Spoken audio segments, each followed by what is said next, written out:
O, kahapon, pinag-usapan natin to.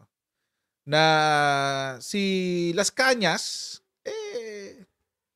sinasabi nga daw na ang arkitekto, take note hindi lang niya sinabing involved si VP Sara. Arkitekto daw siya ng tukhang. Arkitekto. Siya daw ang may brainchild sa tukhang. Yun ang sinabi ni Las Cañas. Naipag-usap na sa ICC. At nilabas na niya yung kanyang testimonya. Ito yung balita kahapon. Pakita ko sa inyo. Ex-cop links Duterte siblings, Paulo and Sara, to drug war dirt. Go. Iwalay pa to doon sa 51 billion. Hindi na pagtanggol ng 51 billion, no? Grabe. I guess it's safe to say na ang political career ng mga Duterte right now is in ICU. It's in intensive care, guys. Totoo. I mean, hindi nila gagawin itong mga pagbawi ng mga sali-salita, etc. kung sa palagay nila okay pa sila politically. Hindi nila gagawin tong mga to. But they're doing it. So, I guess, wala silang choice. Ngayon, napipilitan silang sumagot. Dati they can get away with just being quiet. Bakit? Presidente yung tatay nyo eh. Tatay nyo nga, hindi naglabas ng salin. Tingnan nyo simula 2017 hanggang 2022, wala nang nakakita ng salin ni Digong. Pinagtanggol ko pa yan dati, mukha akong tanga. So, ito si Las Cañas, ang sabi niya, ito lang dalawang magkapatid ang may utak sa likod ng Tokhang, Oplan Tokhang. Sabi niya, Sara was the instigator of Oplan Tokhang. Ayan. At bago tayo magpatuloy sa ating next topic, as usual, mag-shoutout muna tayo sa mga kaibigan natin sa Sendwave! Yan. Kung kayo ay nasa US, UK, Canada, Italy, France, Spain, Ireland, and Belgium, ay pwede na ay magpadala na inyong mga remittance sa Pilipinas gamit ang Sendwave. Gagawin nyo lang, i-download ang Sendwave app, gawa kayo ng account, at lagay nyo ba account details dyan. At pwede na ay magpadala sa GCash, sa mga bangko at iba't ibang mga pawn shop sa bansa. At kapag ginamit nyo pa ang promo code na Coach Jared, makakakuha kayo ng karagdagang $20 free credit. Kaya yan, gamitin na po si Sendwave for all of your remittance needs. So, panoorin uli natin yung balita kahapon. Kasi, I guess yun yung yun yung mas makapagpaliwanag nito. Kahapon pa to, pero panoorin uli natin para maka-review tayo. Review lang ba? Eto, game. Pareho nang nahaharap ngayon sa kontrobersya ang dalawang pinakamatataas na lider ng bansa matapos ang akusasyon kaugnay sa iligal na droga laban kay Pangulong Bongbong Marcos. Si Vice President Sara Duterte naman inakusahang nagpasimula ng Oplan Tokhang kung siya pa ng Davao City. Inilahad yan ng nagpakilalang dating miyembro ng Davao Death Squad sa pre-trial investigation ng International Criminal Court. Dawit din sa mga alegasyon ang leader ng Kingdom of Jesus Christ na si Pastor Apollo Kibuloy at ilang nakaupong senador. At yan po ang tinutukan ni Salima Refran. Panawagan ko po sa Pangulong Ferdinand Bongbong Marcos Jr. na mag-ingat po. Ingat at, daw. Huwag po magkumpiyansa talaga sa halimaw ng Davao na si Rodrigo Roa Duterte at yan, allegedly Vice President Sara Tambalos Duterte. Mga traidor po itong mga ito at Wait lang, hindi naman alleged na VP si VP Sara. Let's get one thing straight. Again, itong mga sinasabi ni Las Cañas, we're taking this with a grain of salt. Hindi natin ito pinapaniwalaan ng basta-basta na lang. Kasi, pabigat na allegation to eh. Parang yung allegation na binabato ng mga Duterte Balahura supporters na si PBBM do ay nagko-cocaine. Mabigat na ano yun na akusasyon yun. So we won't believe, hindi natin papaniwalaan yun hanggat walang ebidensya. I'm treating this the same. Ganon din ang treatment ko dito. Ihintayin natin ebidensya lumabas bago natin paniwalaan. Pero one thing is for sure, hindi alleged yung pagka-VP ni VP Sara. Hindi alleged yun. Totoong VP siya kasi hinalal siya ng 31.8 million. So, totoo yun. Yan ang dating pulis na nagpakilala ring miyembro ng orihinal na Davao Death Squad na si Arturo Las Cañas sa gitna ng mga birada ni dating Pangulong Rodrigo Duterte kay Pangulong Bongbong Marcos.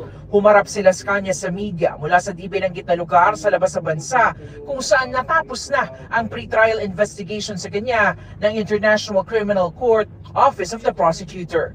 186 pages daw ang kanyang affidavit at may binigay pang notebook na naglalaman ng lahat ng nalalaman niya sa mga pagpatay na iniutos umano ng dating Pangulong Duterte, maging mga alegasyon laban sa mga anak nitong sina Vice President Sara at Congressman Pulong Duterte. Tinanggap ito ng Office of the Prosecutor as exhibit.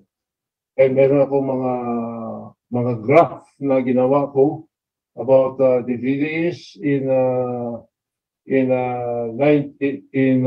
anti-crime task force, Genius Clan Task Force, and nung naging mayor si Sara Duterte. Ayon kay Las Cañas, kasunod ng mga pag-usisa ng media sa mga riding in tandem sa Davao City na pumapatay noon at walang nag-iimbestiga, nilikha ni Sara Duterte nang siya nang naging Davao City Mayor ang Oplan Tokhang. Siya nga yun ang allegation nitong Oplan Tokhang Nung nakaupo siya as mayor noong 2012, inapuwit niya si Bato de la Rosa as Chief of Police ng Davao City.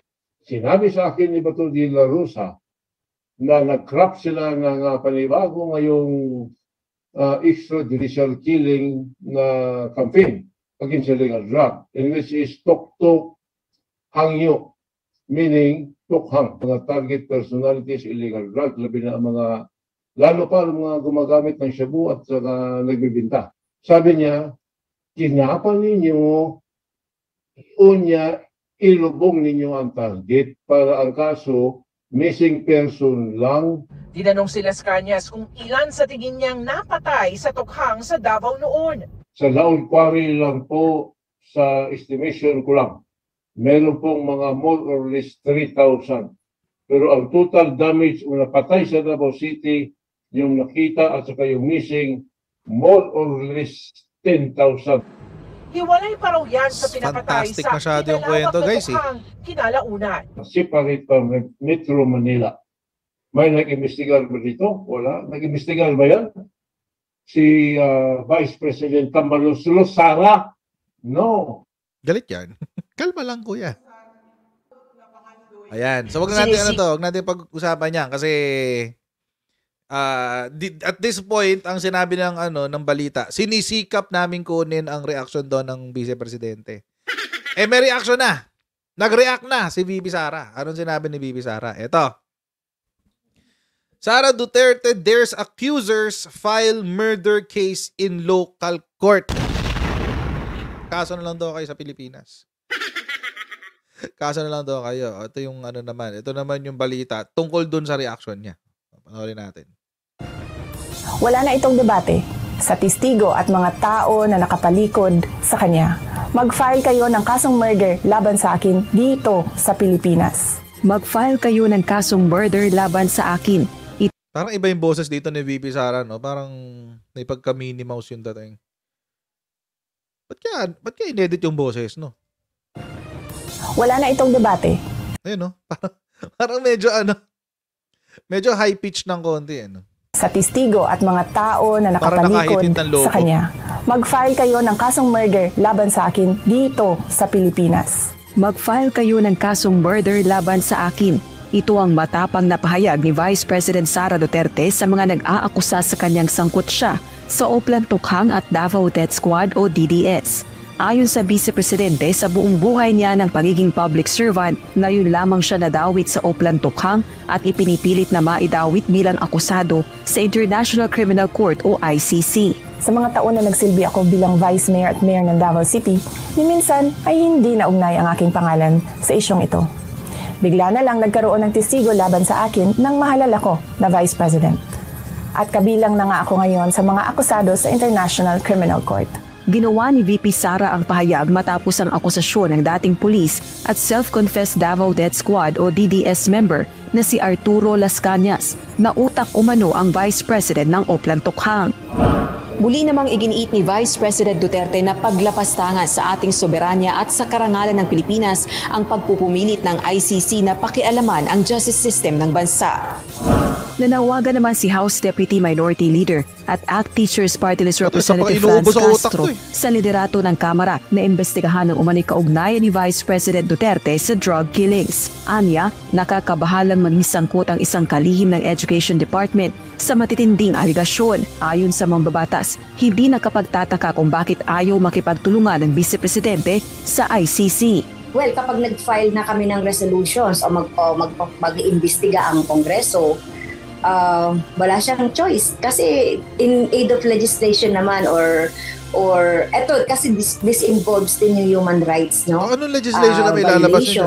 So, tignan lang natin hanggang saan natin mapupush na o dapat na or hanggang saan yung powers ng Kongreso para mapa-attend itong si Vice President Sara Duterte. Kasi involved talaga dito yung masyado napakahalagang usapin, yung human rights violations. Ayon naman sa isang House Deputy Majority Leader, kailangang dumaan sa proseso ang panukalang ito.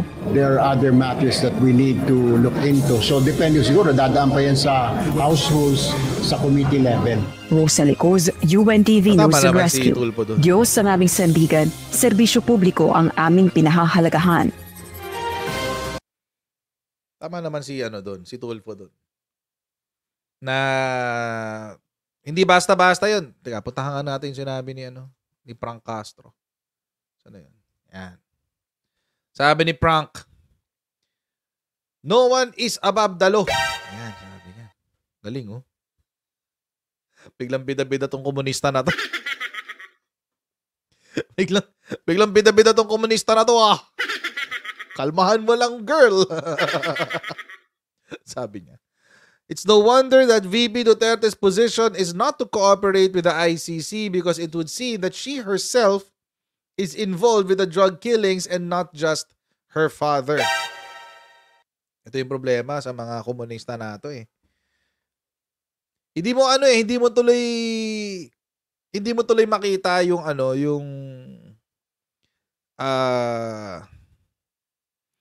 or then, hindi pa siya hindi makita. They keep on muddling the issue. Ang hilig nilang sumausaw, nasa sobrang tuwing sumasaw-saw sila, laging nadudumihan yung conversation. Lagi nadudumihan yung usapan, nababahira ng politika. Pero alam nyo mga kutsero, ito lang hindi naman sa pinagtatanggol natin si VP Sara dito. Pero, ang weird lang din na all of a sudden biglang lumabas yung pangalan niya. Bigla eh. Dati, for the past 6 years, puro digong lang. Puro digong. Ayun, madaling maikabit. Bakit? Siya yung presidente eh. Tapos kung ano-ano yung pinagsasabi niya. Madaling ikabit talaga. Pero to be fair, let's be fair kay VP Sara kahit papano. Ako medyo na-turn off na rin ako kay VP Sara. Pero, let's be fair to her. I would agree doon sa statement niya na all of a sudden, bigla nga namang sinama yung pangalan niya. All of a sudden. So, dahil dito sa mga pinaggagawa nila Castro, lalo ngayong mahihirapan na makakuha talaga ng totoong impormasyon. Paano pag merong gusto magsalita? Diba? Paano pag may gusto magsalita? Or paano kapag merong lumabas na witness at nagsabi talaga sila na, oo, Ako personally, narinig ko, kasi testimony. Narinig ko mismo sa bibig ni VP Sara Duterte na gumawa tayo ng isang anti-drug campaign na papatayin natin yung mga pusher. Paano kung may ganon? As in, lehitimo talaga. Totoong alam niya yung kwento. Hindi siya ngayon magsasalita kasi dahil sa mga taong katulad nito, ni Frank Castro. So naiintindihan nyo ba, it becomes an obstruction to achieving the truth or at least knowing the truth. Nakakagulo eh. Yung mga taong katulad ni Frank Castro, hilig nyo kasing kung sino man bumoto dito, mag-isip-isip na kayo sa susunod. Napakadali kasi makapasok na party list eh. Ilang hundred of thousands of votes lang yan, pasok ka na. Ilan lang yan? 300, 400,000 na boto, pasok ka na yung party list mo. Kaya ngayon, mangumbinsi lang yung mga KMU, Gabriela, diba? Na iboto tong mga mokong na to, makakapasok na makakapasok eh. Ang pangit tuloy, sana nakikita na natin yung totoo, kaso ngayon hindi. Mas lalong hindi katanggap-tanggap noong malaman natin na ginagamit ang pera galing sa mga Pilipino para sa pagpatay sa mga Pilipino. Sinabi mismo ni dating Pangulong Duterte. Yun nga, naano nga to eh. Ang problema dito na-dismiss yung kaso mo dito, Frank Castro eh. Na-dismiss yung kaso mo dito eh. Diba? So anong kredibilidad mo para gamitin tong kwento na to? Well, ang kredibilidad mo lang dito, feeling mo, papatayin ka. Kaso nga lang, wala. Hindi siya nagtuloy. Anong gagawin? At one point, we have to focus on what the truth is. Kailangan, tumutok tayo sa kung ano ba talaga yung totoo. So I hope, yung mga ganitong klaseng mga nilalang, yan, sila Frank Castro, huwag nyo na iboto itong maawa naman kayo sa Pilipinas. Buboto nyo pa ba yan? Wag na, please. Parang awa nyo na. Maawa naman kayo sa mga magiging anak natin, magiging apo natin, di ba? Pero alam nyo, mga kotsero, ito naman yung ako I also agree as a law student. Hindi ako agree na papasukin ng ICC sa Pilipinas. As a law student. Bakit? Kasi, sayang naman tong pinag-aaralan ko. Sayang naman tong pinag-aaralan ko, guys. Ibig sabihin, nag-aaral ako sa isang, na maging isang officer of the court na ang sistema rigged. Yun, rigged. Kasi kahit anong gawin mo, hindi ka makakakuha ng hustisya. Nagkakasela ako ng panahon ko kung ganun. Nagkakasela ako ng brain cells. Nagkakasela ako ng napupuyat ako gabi-gabi, kakabasa ng mga jurisprudence, mga kaso, pinag-aaralan ko yung mga doktrina at prinsipyo, tinitiis ko yung mga insulto ng mga profesor, para lang sa isang justice system na alam ko na hindi ko naman kayang asahan at the end of the day. Diba? So, opinion ko lang yon as a law student. Kaya hindi ako payag na pumasok ang ICC. Dahil naniniwala ako na ang ating judicial system ay very active at very vibrant. Of course, hindi perfect. May mga areas for improvement. Pero it's not as bad as what these communists are trying to make out of it. Or to what these communists make it. Yun. Kasi naman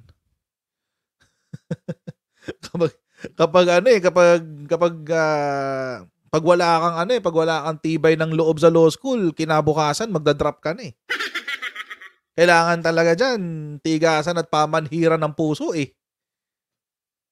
So, hindi mo titiisin yan. Ako hindi ko titiisin yun para lang sa, at the end of the day, hindi ko ma-achieve yung gusto ko ma-achieve. So, I would agree na ayokong pumasok ang ICC sa Pilipinas.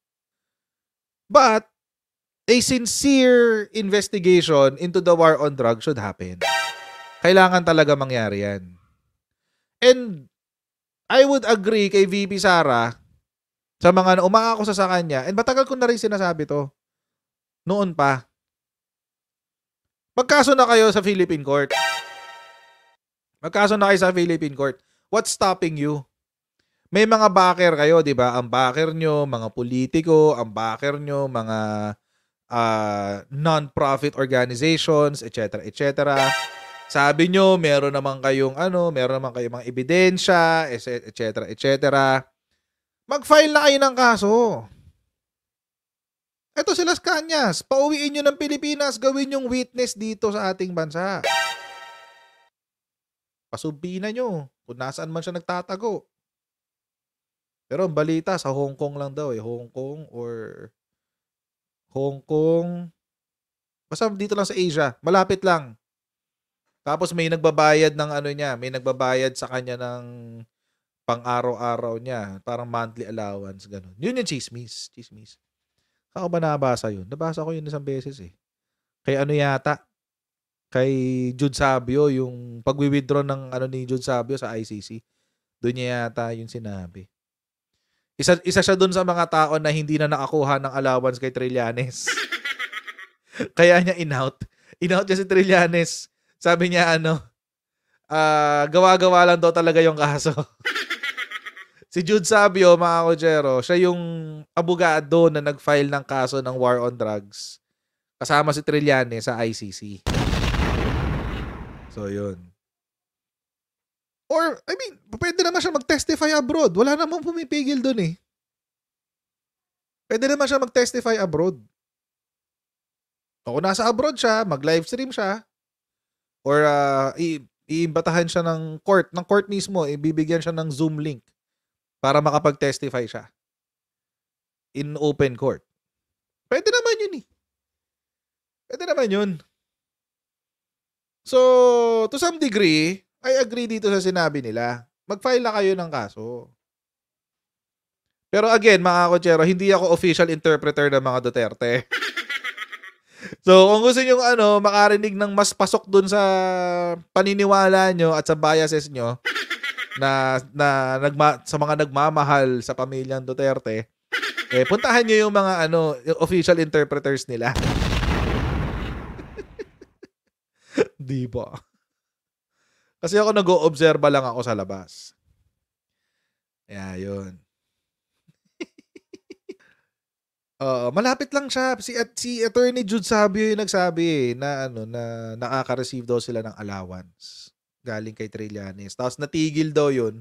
Nung natigil yun, kaya siya nag-out. Kaya niya in-out yung plano. Mas tama yata yung term na decipherer kaysa interpreter. Konti lang kasi nakakaalam ng decipherer.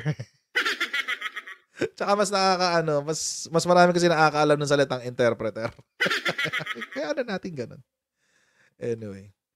Pero alam nyo, meron nagawa tungkol sa war on drugs ang Marcos administration na bihirang ginawa ni Digong. Di ba? Bida-bida silang lahat, di ba? Bida-bida silang lahat, sabi. Sobrang success ng war on drugs. Di ba? Yun ang sinasabi ng mga interpreter niya. Yun ang sinasabi ng mga interpreter niya eh. Sobrang successful ng war on drugs, etc. etc.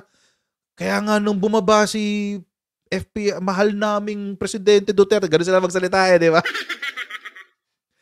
Kaya nung bumaba ang mahal naming presidente na si Rodrigo Roa Duterte, bumalik na ang mga pusher sa aming mga kanto.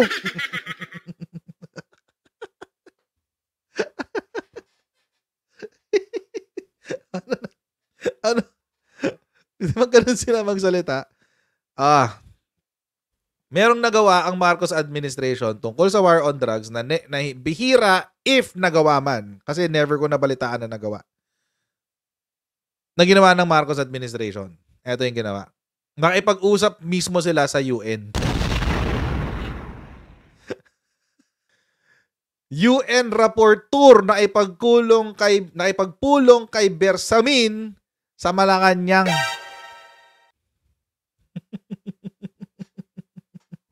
Nagawa na ba ng Digong to? Bihira niyang gawin to eh. If anything, kapag nagsasalita siya sa UN Security Council, sa UN General Assembly, lagi niyang inaaway yung mga quote-unquote UN rapporteur. Tapos lagi niyang inaaway yung mga human rights, quote-unquote human rights defenders kasi wine-weaponize daw yung human rights against his administration, etc., etc. So si Digong galit na galit siya sa UN. Galit na galit talaga siya sa UN.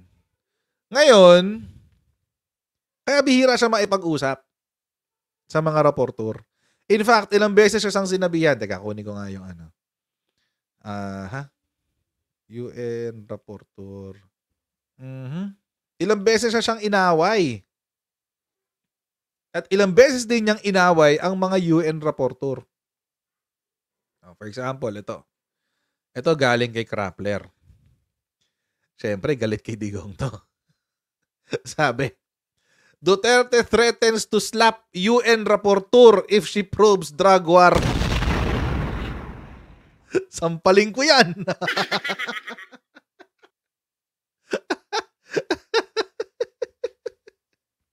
Sampaling ko yan. Sabi ni Digong. Hindi sila friends. Promise. Sabi niya, speaking on Thursday, November 9 to overseas Filipino workers in Vietnam, Duterte railed, kaya sabihin ko kay Calamard, kung imbestigahan mo ako, sampaling kita.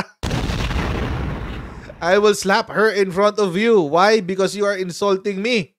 Why? Because you yourself do not believe in the research of your own organization. You are effing me and I do not want it. Siyempre, yung mga Duterte balahura supporters, tapang-tapang ni Tatay Digong. Wow, sobrang tapang talaga. Lumalaban sa UN. Lang niya, babae yung sinabihan ng sasampalin. Babae yung sinabihan na sasampalin, guys. Ang tapang-tapang naman. Grabe siya. Babae yan eh. Oh, diba? Sabi pa niya, nagdala siya ng itim. Black doctor daw siya. Nagsabi doon sa TV. Sabi niya, use of drugs is harmless. Sabi ko, PI to. Sabi niya. Parang sila sabi niya ngayon, fentanyl is harmless. Iki na nga. Patay na si Jude Sabio. Namatay siya nung pandemic. Anyway. Yan.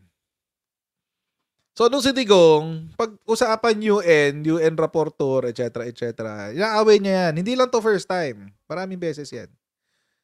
Pero sa admin ni PBBM, walang sampalang naganap.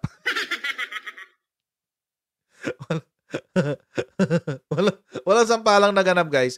In fact, si dating Chief Justice Lucas Bersamin pa ang nakausap.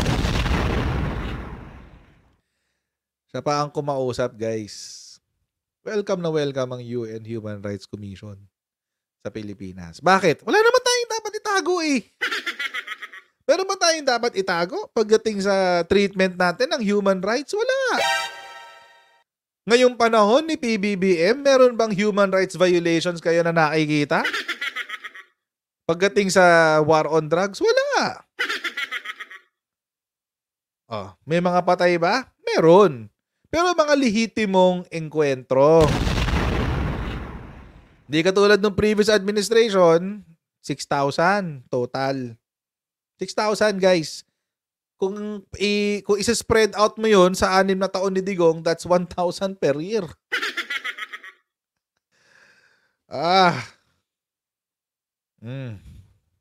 Kausap ang UN Special Rapporteur Irene Khan sa Malacanang kanina. Sabi, dumating si Khan alas 4 ng hapon sa Bonifacio Hall at naipagpulong kay E.S. Bersamin. Sarap siguro ng feeling na meron kang executive secretary na dating Chief Justice, no?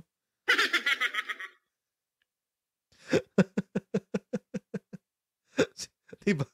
Parang sarap ng feeling siguro nun, no?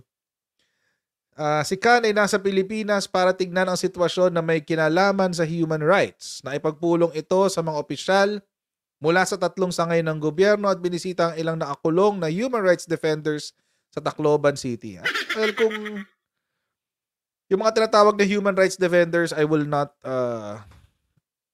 take it with a grain of salt. I won't believe it hook, line, and sinker. Kasi, alam niyo naman, pag dito sa Pilipinas, pag tinawag na human rights defenders, mga ano yun. Malamang sa malamang, mga kasama sa communist terrorist groups yan. So, I doubt na human rights defenders sila. Nagtungo rin si Khan sa Cebu City at Baguio City at ipagpulong sa mga local executives. Ayan. 10 days. 10 days siya nandito. In fact, meron pang ang balita na si PBBM mismo will have a meeting with Irene Khan ng UN, United Nations. Which, alam nyo, mga kotsero, it should be what, kasi ito yung ito yung nakakaloko nung nakaraang admin. Pinagpaniwala tayo na yung pagiging bargas o magaspang, yun na lang. Pagiging magaspang ni Digong ay isang katangian na dapat hinahanap natin sa isang leader. 'Di ba? Ganun yung ganun yung pagkakakwento sa atin lahat ng mga nambudol sa atin. Ang pagkakakwento is, tingnan nyo, si Digong, no, hindi siya traditional politician kasi magaspang magsalita. 'Di ba? Nagmumura pa. Ayan. Hindi siya trapo kasi nagmumura siya. Which at the end of the day, we realize na wala. To some degree, nabudol tayo doon. Kasi, wala So now, dapat natuto na tayo. May kamay daw na bakal. No? Sabi ni Dadson, may kamay na bakal. Yung kamay na bakal niya, kinakalawang. Sorry sa mga Duterte Balahura supporters na nandito, iti-trigger ko talaga kayo ngayong araw na to. Oo. Kinakalawang yung kamay na bakal niya Or yung kamay na bakal niya, pang lang, may pinipili. Depende kung sino lang gusto niyang patamaan. Ganun. Ako, I would understand. I would understand kung bakit madali rin tayong nabola noong mga panahon na yun. Kasi, nasanay kasi tayo dun sa mga katulad nila, katulad ni Panot Aquino. Dignified, quote-unquote, or at least gives the air of statesman, dignified statesman. Tapos, alam naman natin na yung kapalpakan na pinagagawa ni Panot Aquino. Alam natin lahat yan. Na-experience natin lahat yan. And now, we have, after him, we have a president who is completely the polar opposite. As in, kabaliktaran talaga ni Panot Aquino, si Digong. Tapos, we were led to believe na yung kanyang pagiging kagaspangan at kabargasan is a quality that we should be looking for in our leaders. But it's not. It's not. Ngayon, nare-realize natin na kung wala si Attorney Art Tugade, wala siyang accomplishment na matatawag. Si Art Tugade nagkarga kay Digong kay Digong. Kasi actually kung tutuusin, wala namang Yun lang naman yung ano yun lang naman yung accomplishment niya na na long lasting. Dalawa lang, and I still hold on to that. I still believe na dalawa yung nagkarga sa kanya during his administration. Yung NTF-ELCAC at saka yung Build. And those two projects, really, yun talaga yung naging success sa kanya. And up until today, tinuloy yung NTF-ELCAC kasi maganda as in ma-eliminate na natin ng mga komunista dahil sa NTF-ELCAC eh. So that's brownie points for Xi Digong. Oo, brownie points sa kanya yan. Tapos yung build niya, which really, kung tutuusin mga kotsero, it's really an achievement. So, ang bumuhat talaga sa administrasyon ni Digong si Art Togade tsaka si Mark Villar.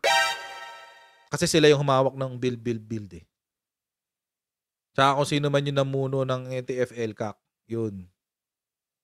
Congratulations sa inyo. Pero dun sa iba, ano yun? Question mark yan. Question mark, lalo yung war on drugs. Lalo yung war on corruption.